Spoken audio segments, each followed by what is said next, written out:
महाराष्ट्र चुनाव में बांटेंगे वाले बयान को लेकर मध्य प्रदेश के सीएम मोहन यादव ने उद्धव ठाकरे पर हमला बोला। उन्होंने कहा कि बाल ठाकरे की छवि खराब कर रहे हैं उद्धव। वहीं बटेंगे तो कटेंगे पर बोलते हुए मोहन यादव ने कहा कि जब जब हम एक रहे सेफ रहे।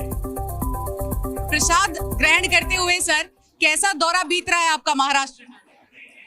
मैं भगवान सिद्धिविनायक के दरबार में हूँ और वैसे में बाबा महाकाल की नगरी से विधायक भी हूँ, खासदार हूँ। भगवान से कामना है कि पुनः एक बार महायुति की सरकार बने। यशस्वी प्रधानमंत्री के नेतृत्व में देश दुनिया के सामने एक अलग ताकत बन के निकला है।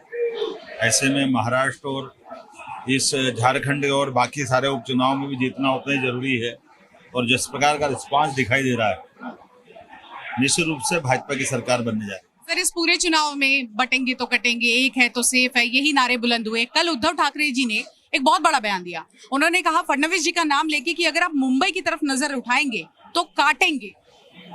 देखिए उद्धव जी अब कुछ भी करे, बाला साहब हिंदू सम्राट बाला साहब ठाकरे जी की जो परंपरा थी उस परंपरा को नष्ट करने का, सनातन धर्म के प्रति एक उनकी जो उज्जवल छवि थी वो नष्ट करने का काम उनने किया है।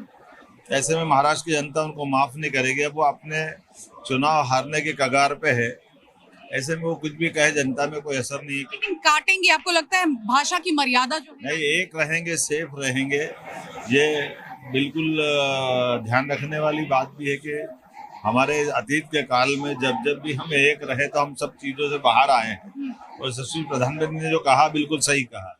आज आप धारावी गए थे, अभी धारावी को लेकर ही राहुल गांधी ने कहा कि अडानी को ये सब कुछ दे दिया गया है, एक रहेंगे सेफ रहेंगे, उनका नाम लेकर खूब जमकर प्रहार किया। देखो राहुल गांधी मजाक है, उनके बारे में कोई गंभीरता से लेता नहीं। 3 चुनाव देश के उनके सामने उनके रहते रहते हारी है कांग्रेस और अभी हमने हाथ में हरियाणा सहित सब राज्यों में जीत ली है। इसलिए उनकी बात को उनके सवालों का उत्तर देना भी मैं उचित नहीं समझता। उलेमाओं का समर्थन आपको सही लगता है? मैंने फिर कहा कि ये उलेमाओं का समर्थन लेना ये कांग्रेस का दुर्भाग्य है और कांग्रेस अभी भी उस बात से नहीं बाहर आ रही है। वो कहती कुछ है और करती कुछ है। एक आखिर में गीता जयंती को लेकर भी देखिए आप पर प्रहार कर रहे हैं। कांग्रेस कह रहे हैं कि आप सभी के मुख्यमंत्री हैं तो सिर्फ हिंदुओं का त्योहार मना रहे हैं। उनको क्यों नफरत है इस बात की? हमने तो किसी की निंदा नहीं की है, हमने सारे त्योहार आनंद के साथ मनाने की बात कही।